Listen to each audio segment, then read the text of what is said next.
Hello everyone, welcome to TechMine Investing, where logic meets the market. Recently, Google's stock has been hitting new highs, surpassing Microsoft for the first time in 8 years and returning to the top of the global tech world. The number itself is impressive, but what matters more is what this shift means for the future of AI. For years, Microsoft dominated thanks to Azure and Office, while Google was often labeled simply as an ad company. But with the rise of generative AI, investors are finally reevaluating Google's true power.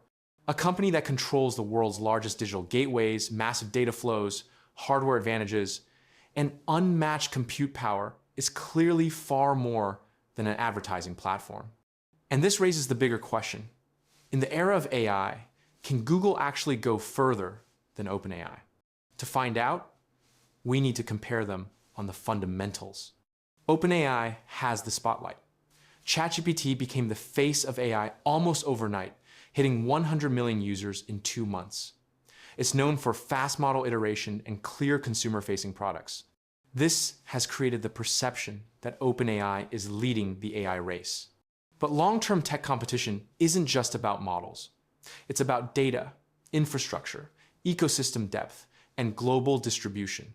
And on those fronts, Google's advantages are enormous and measurable.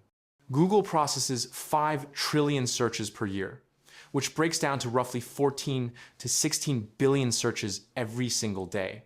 Chrome has over 3.6 billion users worldwide with a 73% global market share, making it the default gateway to the internet. Android powers over 3.5 billion active devices, giving Google the largest operating system footprint in human history. YouTube adds over 500 hours of video every minute, generating one of the world's richest training datasets.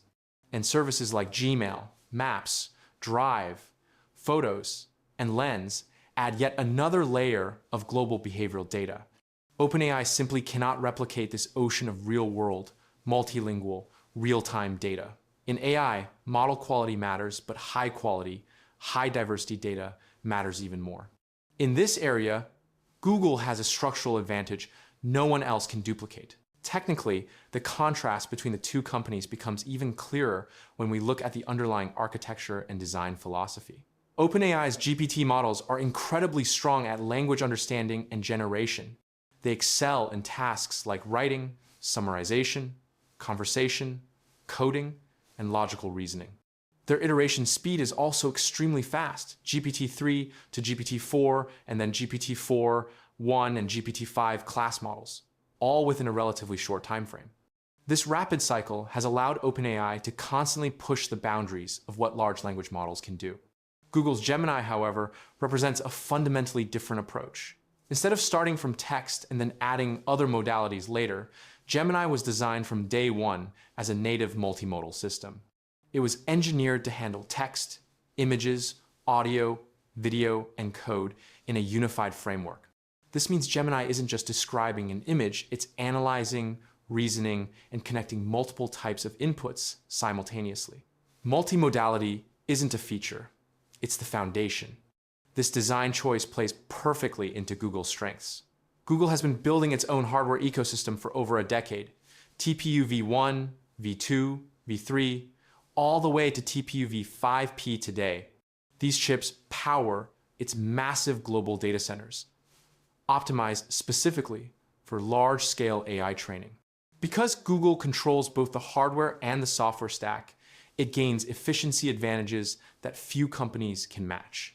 When you combine Google's distributed computing systems, its specialized algorithms, and its hyperscale infrastructure, the result is unmatched training efficiency and cost effectiveness. This is why Google can train enormous multimodal models without collapsing under compute costs. In real-world deployment, the difference between the two companies becomes even sharper.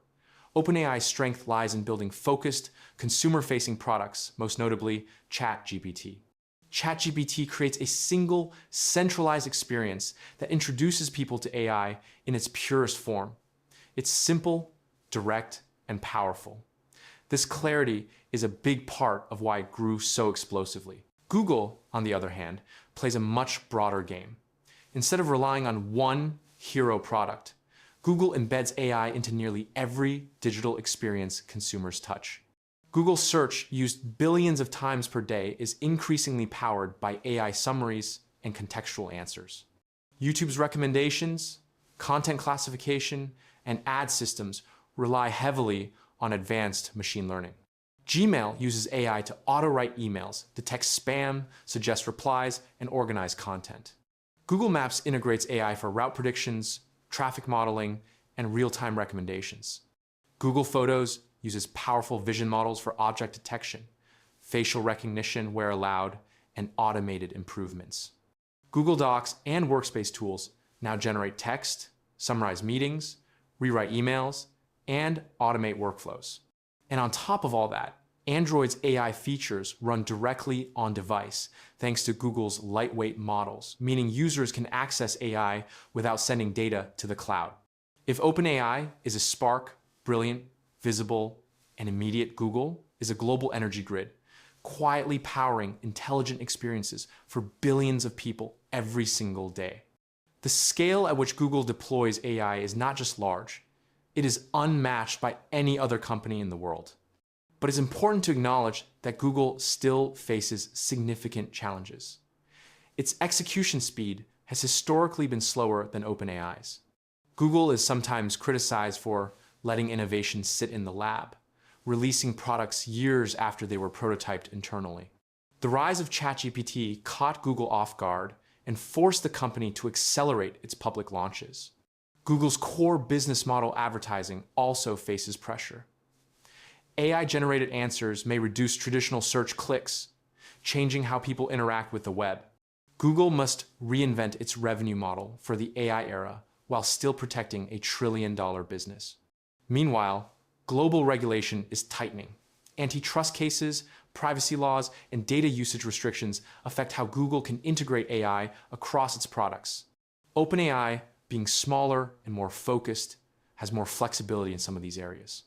And of course, the competitive landscape is fierce. Meta is pushing open source AI aggressively. Amazon dominates enterprise AI through AWS. Chinese AI companies like Baidu and Alibaba are advancing quickly in their domestic markets. The race is far from over, and no company can afford to slow down. But when we put together all the data, infrastructure, user scale, and ecosystem reach, one conclusion becomes clearer and clearer. Google has the long-term architecture, global distribution, and real-world data depth to dominate the AI era in a way OpenAI cannot match today. OpenAI is the visionary pioneer, but Google has the global foundation needed to turn AI into everyday infrastructure, something humanity uses constantly, often without even noticing. The future of AI will not be decided purely by model benchmarks or headline-grabbing demos. It'll be determined by who can integrate AI into real life at massive scale, who can deliver intelligence at the lowest cost, and who can reach billions of users across every device, every language, and every geography. And by that measure, Google is positioned extremely well. Who do you think will become the true AI leader over the next decade, Google or OpenAI? And why? Do you believe data scale or innovation speed will matter more in determining the ultimate winner of the AI race? Let me know your thoughts down in the comments. And if you enjoy this kind of deep analysis, feel free to subscribe and like the video. Your support helps us bring more high-quality investing content here on TechMine Investing.